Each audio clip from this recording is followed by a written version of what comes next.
All right, it's lunchtime on a Friday. Welcome back to Real Estate Bites. Today we want to talk about a few things I want to talk about. Today, the first thing I want to talk to you about is how to get an accurate value of your home without needing to consult anybody, just for those who are curious. And I know there are many, many who are curious out there. I'm always astounded by how many people I meet who are consistently online watching the marketplace. They're not looking to buy, they're not looking to sell, but they are fascinated by and love to track their local real estate market. So this one's for you guys who love to spend time on Zillow, Realtor, watching the market, and you're wondering, how much is my home worth? I'm going to show you how to figure that out today. I also want to talk a little bit about the merits of the construction trades and what I would have done with my career in hindsight, knowing what I know now, what the path that I would have taken out of high school. So first and foremost, let's talk about how you can sit at home and figure out what an accurate value for your home might be. Now, this isn't the first time I've talked about this, probably won't be the last. Episode 19 of Real Estate Bites was this very subject as well. But since episode 19, we're now in episode 94, there's been a number of changes, both to the format of this program, the quality of this program, as well as some of the tools online that you would use. I'm going to use Zillow to show you because it is the largest and most widely used portal for real estate in the industry. Zillow is a blood-sucking monster, but for the purpose of this particular program today, it's what I'm going to use because it's what most people are looking at. So let me pull up Zillow here. All right, here we go. So you're curious to find out what your home is worth in today's marketplace. I'm going to tell you right now, the worst thing to do is go to your neighbors who had their home for sale or recently sold their home. I meet with prospective sellers with frequency. When we begin the part of the discussion that leads to their home value, they will cite what their neighbor Bill down the street told them they sold their house for.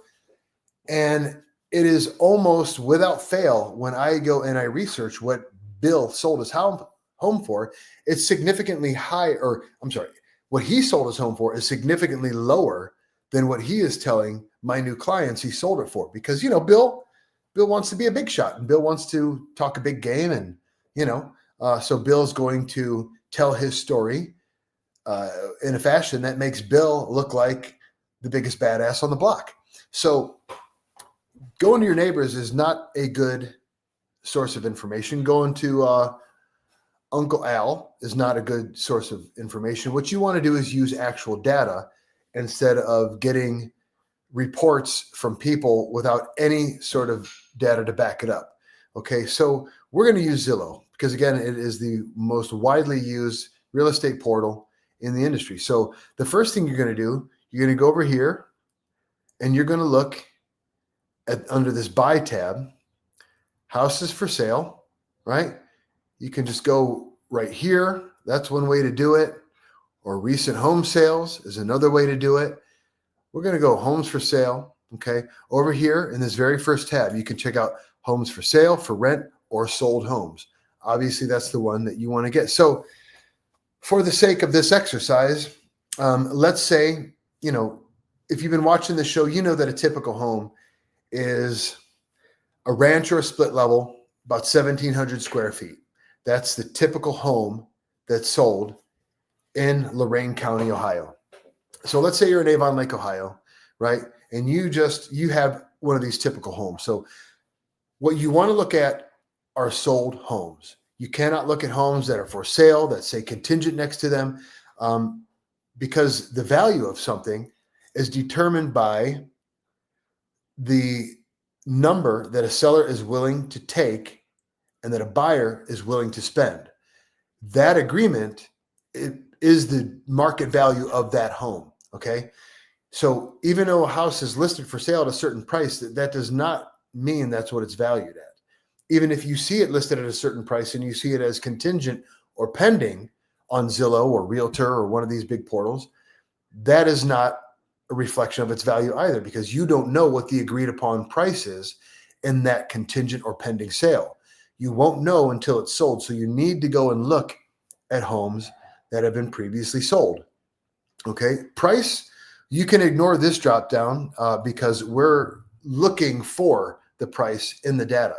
Okay. So beds and baths. Again, our typical home is a 3-bed, 1.5 bath ranch or split level, about 1,700 square feet. So that's what you live in for the sake of this exercise. So let's figure out what our house is worth, right? So we're going to do 3+ bedrooms, 1.5+ baths. We're going to apply that filter. Okay. As you can see, we've got Avon Lake, Ohio highlighted here. Home type. All right. So we want to get rid of all these. All we want are houses. We're going to apply this filter, and you can see over here, you'll watch as things begin to disappear. More. All right. So typical house also has a 2-car garage, so it must have a garage. You see some of the options disappear over here. Square feet. Now, this is important because you don't want to compare a house that is significantly smaller than yours, just as like you don't want to compare a house that is significantly larger. So we need to get in a range of square footage that is close to what you have. All right. So if your typical house is 1,700 square feet, well, maybe we use a tight parameter. We'll go from 1,500 to 2,000. Okay.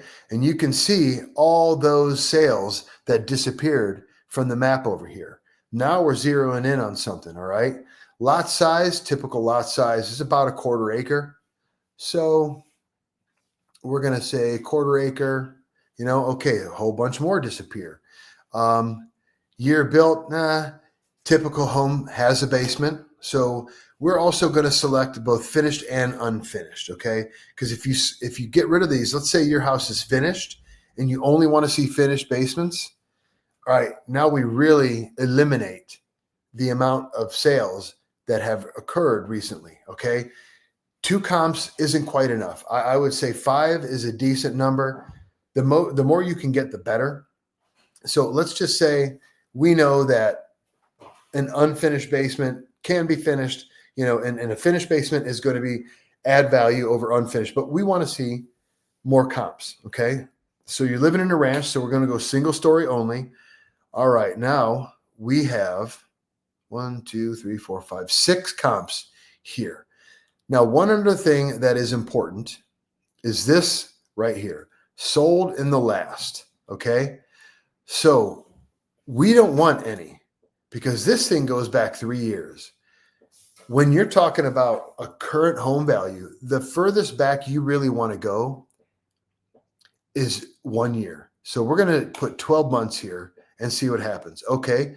We drop down to 2 comps again. All right. So let's make a change somewhere up here. Okay. And this is a critical, this sold in the last filter is a critical metric because of price appreciation. And anyone who's been alive for the last 4 years knows that prices have appreciated considerably. I mean, I was looking at this stat this morning. Sale prices in Ohio in April were there was a 4.4% increase year over year. So home values in April of 2025 were 4.4% higher than they were in April of 2024.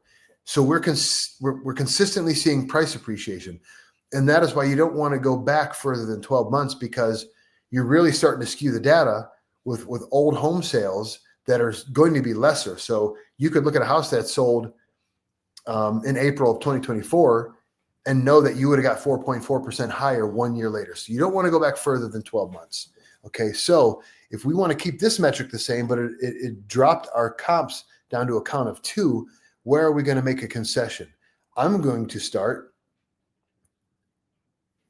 here with the square footage. Maybe I drop down to 1,250 and I go up to 2,250. Maybe my next is going to be, I am not going to have a maximum, right? Because we stopped there at a 1/4 acre. That means if it's 0.3, which is close to a 1/4, it's not showing up in this filter. Okay. So I'm going to take that away. And now I have my comps back. So once I've narrowed it down, again, I'm looking at sold properties, 3-bed, 1.5 bath. Okay. We're looking at houses, single family homes, and we've got a square footage range. We have the fact that it has a basement, finished or unfinished. There are ranches we're looking at.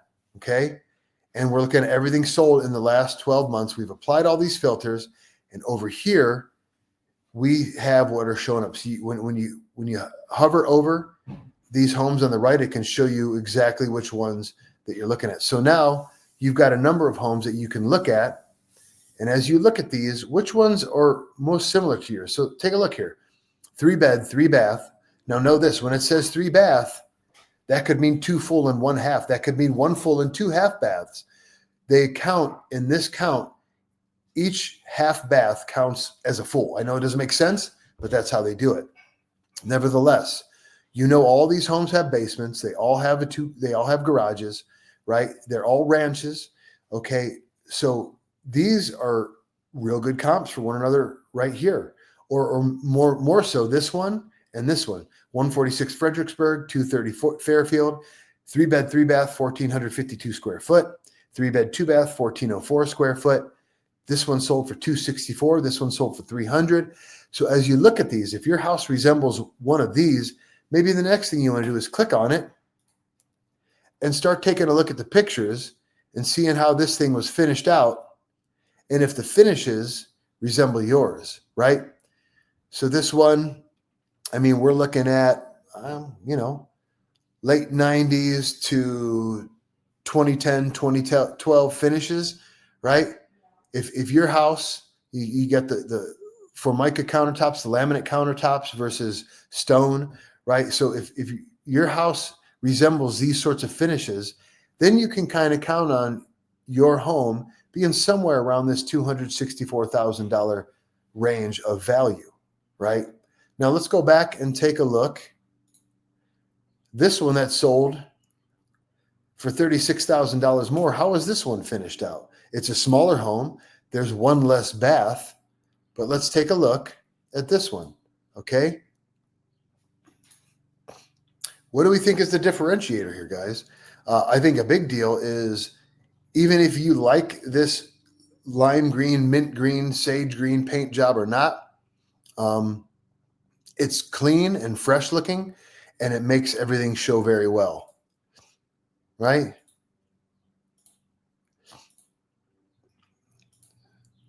Something about this house people found more attractive and more valuable. Maybe it was the lot, maybe it was the location. Nevertheless, another thing that you want to pay attention to is location. So as you can see in our example here,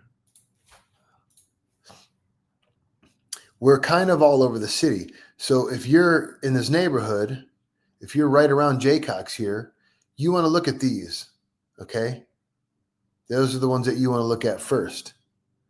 If you don't live in one of these sorts of developments, you probably don't want to look there. Nevertheless, you guys get the point. That is how you can get an accurate idea as to what your home might be worth just using Zillow. Obviously, for us licensees, who do this as a profession, we have tools that are it allows us to get much more granular in our criteria and our searches than this, but you don't need that. If you're just sitting at home and you're curious and you love watching the market and you're seeing things happening and you're wondering, hey, what kind of value could my home be at? What kind of equity do I have in it? This is a very, very acceptable way to find it. All right. So before we get into the statistics, here's something else I wanted to talk about. I'm going to share this this thing that I recently read. This is construction jobs, right? So the title is States with Highest and Fastest Rising Construction Wages in 2025. So this map shows by color coordination what states pay what. The lightest colors pay the least. The darkest colors pay the most. Here in Ohio, we're smack dab in the middle. And it's saying that the average hourly earning for construction workers in Ohio is $38.60. Here's another map down here, and this talks about the change year over year in pay. Again, the lighter color is the lowest amount of change, and the darkest colors are the greatest. This map says that Ohio wages have gone up 6.83% in the last year. Just something, I know kids coming out of high school today don't necessarily want to get into construction, but construction is a very solid industry, especially home construction.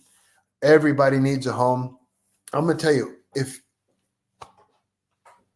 in hindsight, when I look back at my work trajectory, knowing what I know now at the ripe age of 48 years old, what I would have done coming out of high school, and this is for any young man or woman thinking about this, what I would have done coming out of high school is entirely different than what I did coming out of high school. What I want out of life is freedom. I want to be able to do what I want when I want. I do. I don't want to have to answer to people.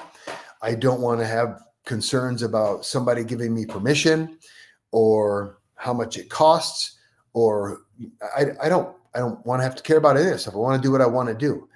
And there came a point in my life where I started to think, well, how can I live that life? Like, that's never changed. Ever since I was a kid, that's how I wanted to live. And I realized that I wanted to pursue work that would allow me to attain greater measures of that freedom the more I worked in it. And that became my pursuit. And one of the things that I learned along there was that investment vehicles, investment medium were the best way to earn wealth and freedom here in Western society. So if I had my druthers and I could go back in time with the store of knowledge I have now, as I left high school, I would have immediately sought a job in the trades to learn how to fix up houses and make them beautiful. Concurrently, I would have pursued my real estate license, and I would have pursued that. Obviously, I would want to sell real estate for additional income, but I would want my real estate license for that reason, as much as simply to have access to the marketplace, to see what's coming on the market, to see what opportunities were out there. And also, if I'm able as a licensee to go and write offers, and I don't have to make sure a licensee gets paid to show me these houses and write these offers on behalf of me as a purchaser, that's going to make my offer stronger. So I'm working in trades. I am living at home with mom and dad. I'm 18 years old, 19 years old, 20 years old. I'm saving up all the money that I can, working hard, I'm making money. I've got my real estate license. I'm watching the market. I'm selling a house here or there for a little bit of additional income that I'm socking away. And I am hunting for my first purchase, which would be a duplex or a triplex, something like that. I would buy that property. I would move into the ugly side of that duplex, and I would rent out the nice side to someone else. And while living in the ugly side, I'm going to fix it up, and I'm going to use these skills that I'm acquiring to make it as beautiful as possible. And once it's there, once it's been completely renovated and beautiful, and I can get top market rent, I'm going to tell the people next door to me who's been renting that other side for a while now, when your lease is up, you can either move into this place where I have been and pay me more rent, or you can leave and I'll rent it out to somebody else. And whether they leave or move into the place where I've been sitting, then I'm moving in to the place they just left, and I'm going to fix it up so I can demand top market rent there as well. And once I've got both sides fixed up to the nines and able to generate top market rent, I begin looking for my next duplex. When I purchase that, I'm going to move there, have both sides of my first duplex rented out and generating income, and start that process all over again. I didn't make this up. This is a process called house hacking. It's been around for a long, long time. I wish I had discovered it way earlier. I'm hoping that this message reaches some young people who might be interested in this. And I'd love to talk to you about it, because I would love to see more good people with more wealth here in the United States. And that's what I would have done. And at this ripe old age of 48, had I started that process at 18 and really gotten after it, I'd have been good and retired by now, doing whatever I want, whenever I want, without concern for the cost or permission from everybody. I would be living the life that I dream about right now. All right. That said, let's get into this week's real estate statistics. Share the screen here. Okay, so this morning there were 424 single-family homes and condominiums available for sale in Lorain County.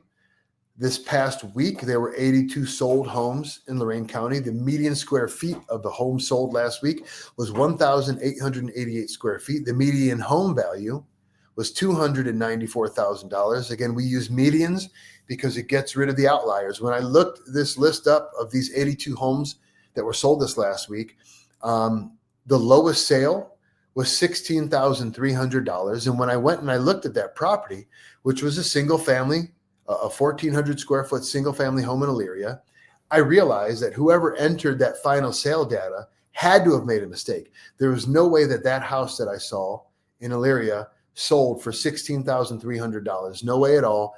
They must have made a mistake entering the data.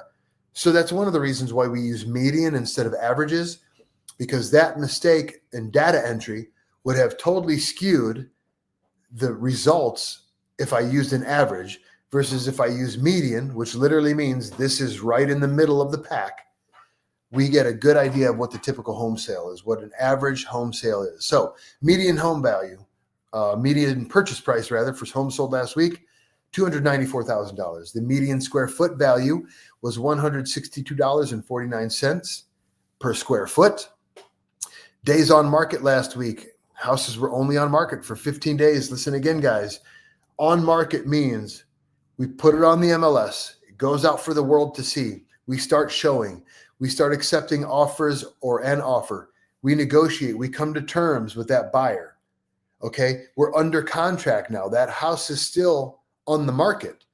We're under contract. It goes into a contingent phase. That's what you see on Zillow or Realtor. Contingent. That is still on the market. And these days here in column H are still counting. All right? Now they have to go through their contingency period. They do their inspections, their appraisals, etc. Once we get through that, then the house comes off the market once all the contingencies have passed.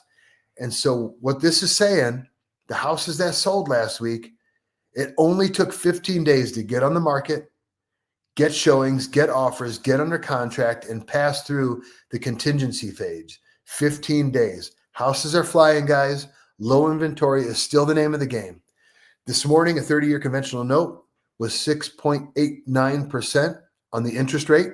And the big sale of the week was $1.6 million on the lake in Avon Lake. I love looking at those homes, but unfortunately, this one only had a couple exterior pictures and nothing on the interior, which was really sad because even the one exterior picture that they showed did not do it justice. It made it look like a small little ranch on the lake, but the house was like 3,500 square feet. So we're not going to look at that, guys. And hopefully next week, they give us something a little bit better to look at. So I appreciate you guys joining me every week. I usually like to pay a little bit of money to boost this out to get more eyes. Facebook's been a giant pain in the ass about that stuff lately. I don't know why. I don't know how. If you like what you see here, please share it with friends and family. Tell them it's worth a watch. It's only been 24 to 25 minutes this week. Sometimes it's shorter. Sometimes it's a touch longer. Nevertheless, share it with people who might be interested. As always, take care of yourselves. Take care of one another. I love you, people. See you next week.